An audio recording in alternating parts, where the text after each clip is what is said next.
Does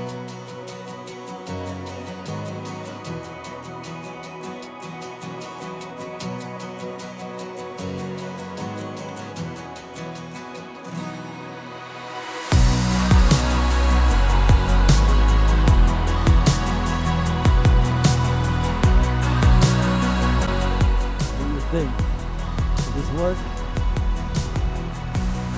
Check out these shoes. It'll work.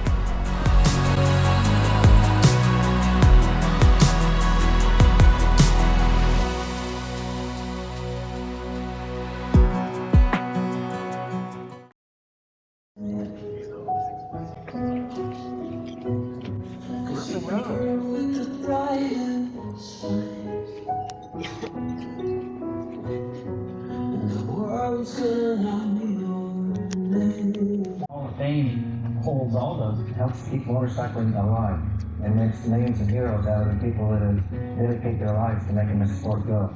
Everybody in the Hall of Fame's contributed something to the battle of motorcycling. We forget all this type of racing there was and how the motorcycles have progressed. We just think it's like it is now, with wonderful motorcycles that have electric starters and don't weigh anything and have 6 gears and never break down. I think the Motorcycle Hall of Fame is important to have a place to go to learn about the history of the sport and to find inspiration.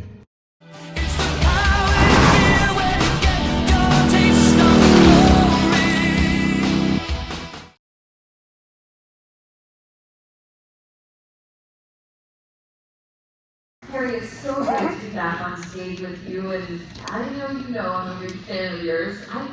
Yeah, of course. I think you've been seeing the Hall of Fame for something about 14 years now. I don't know. There's something like that. They say 14, I guess, but seriously, Laura.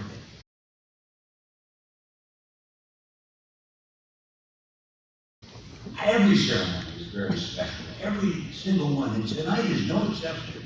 As we gather to honor each of these inductees for their role in shaping the legacy of motorcycling.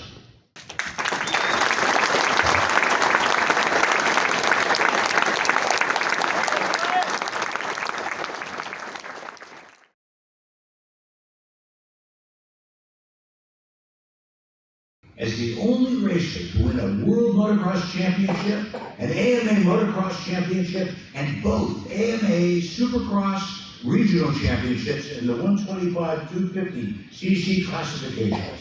Langston's strong competitive career has led him to the AMA Motorcycle Hall of Fame. At 15 years old, Langston moved from his home country of South Africa to Europe to begin his professional racing pursuits. Just 2 years after the move, Langston secured the 2000 FIM 125cc World Motocross Championship. As a result of his success on the international stage, Langston inked a deal to compete on the AMA Supercross circuit in 2001. Langston added his first race win that same year before claiming the AMA 125 National Championships 2 years later. In 2005 and 2006, Langston became the first rider to win both regional 125-250cc Supercross championships. 1 year later, Langston clinched the AMA 450 Pro Motocross Championship, snapping AMA Motorcycle Hall of Famer Ricky Carmichael's 7-year hold over the circuit. Unfortunately, Langston's career was cut short after a tumor was found in his eye during the 2008 season, causing Langston to experience vision problems. Since his retirement, Langston has opened his own multi-brand motorcycle dealership and served as a race commentator. Ladies and gentlemen, please welcome Grant Langston.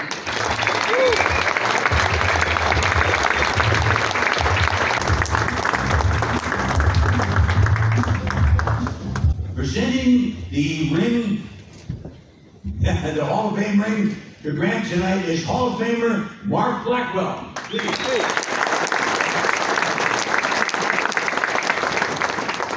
Grant Langston, in recognition of winning a World Motocross Championship, both AMA Supercross Regional Championships, and a Pro Motocross National Championship, it's a great honor to induct you into the AMA Motorcycle Hall of Fame.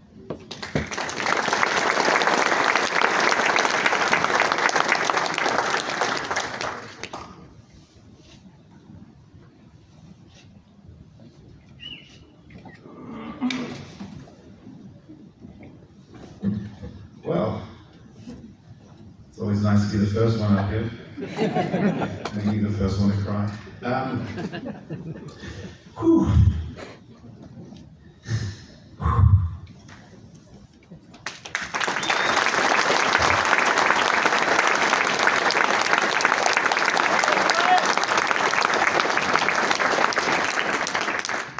Let me take one.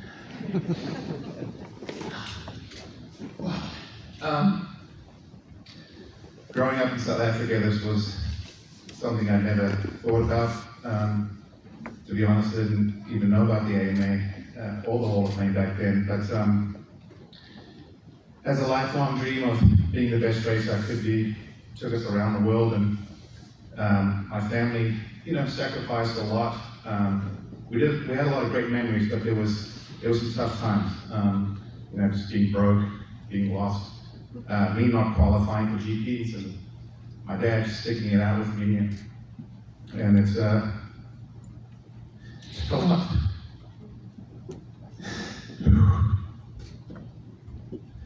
He gave up everything for me, and I'm very thankful.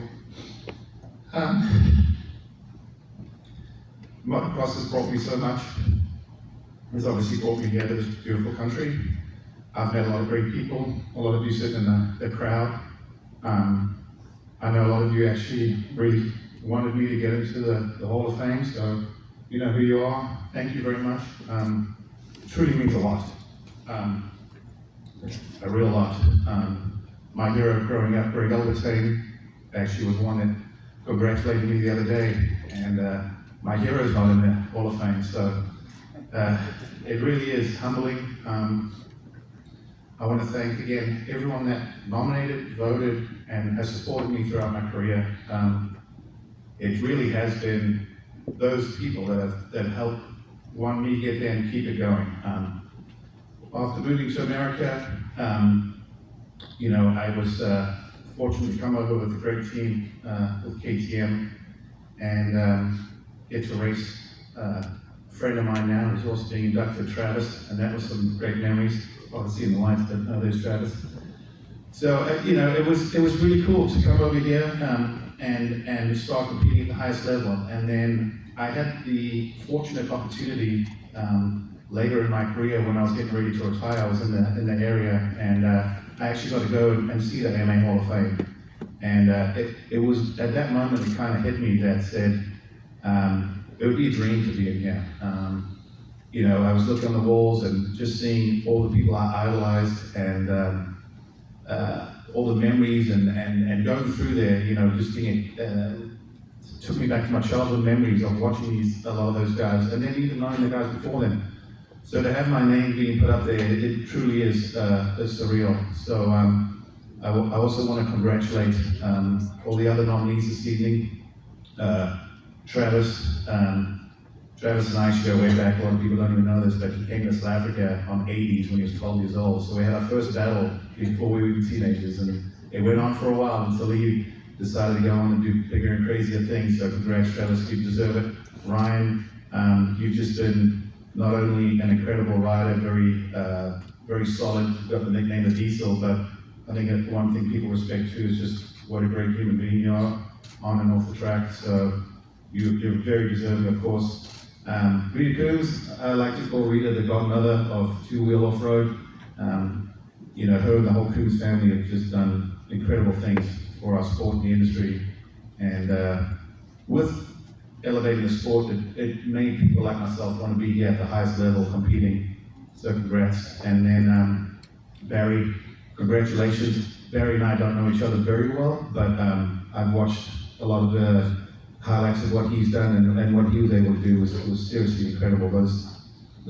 I have a ton of respect for those guys. They're in such great shape and they ride the nastiest terrain ever. So very deserving. I might be a little bit biased, but I think this is a really cool group, and it's nice that I've got some of my friends up in here as well. I won't keep it much longer. I'm very humbled, I'm very honored, and I'm very thankful. And I just want to thank, especially my family. Not all my family could be here tonight. I think they were trying to figure out how to watch it. My mom's a little challenged with technology, so hopefully you're watching, Mom. I know a lot of the family is. To everyone else, again, thanks. This is truly, I'm lost for words. I wanted to write a speech, but then I realized I can't read or write. I like to go off the cuff, and I knew I'd probably go off left field at some point or lose it. So I'm glad I got that out of the way. Thank you for listening to me ramble. I really appreciate it. This is really cool, and I'm stoked to have my name a part of the legacy. It's really neat. Thank you.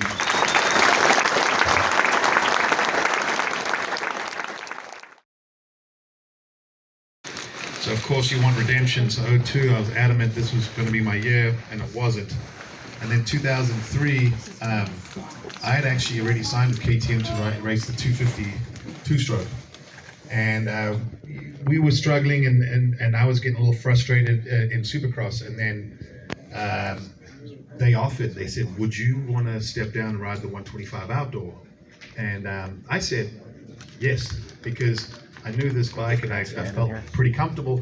Also, I had signed this contract, so I felt like I was never going to have the opportunity to actually get that title, which was a dream. Was my dream when I came over. It was my first goal, was to win a 125cc motocross championship. I thought Supercross might take a little bit of time. So then in 2003, I was dealing with some more injuries, and to be honest, I was not the fastest guy that year. Honestly, I felt like I struggled. It seemed like the championship that was just never going to happen. But this bike is special because one, it felt like it took 3 years to accomplish that goal. But two, it was my first US national championship, but it was also KTM's first motocross championship. So it was kind of special for both parties. This bike is, obviously in America there's a production rule, but at that time KTM were trying to elevate their bike, so there was some stuff that maybe wasn't on a production line, but they would try to make 400 of them to get that part homologated or whatever it was. I remember we were working with settings and they tried all different things. We ended up going with they bought those clamps, KTM did. It has a dome exhaust pipe on it. A lot of you may not even know what it is, but I won my world championship on it. It was a great pipe. We had that in my contract when we came over, and it caused a lot of upset because FMF had a team deal. But then the team was everyone except me. And then of course at the end of the year, they couldn't do a championship ad because I wasn't on their pipe. So yeah, the reason I wanted to pick this, I've won on Kawasaki's and Yamaha as well, but this was the first. This was special to me, special to KTM.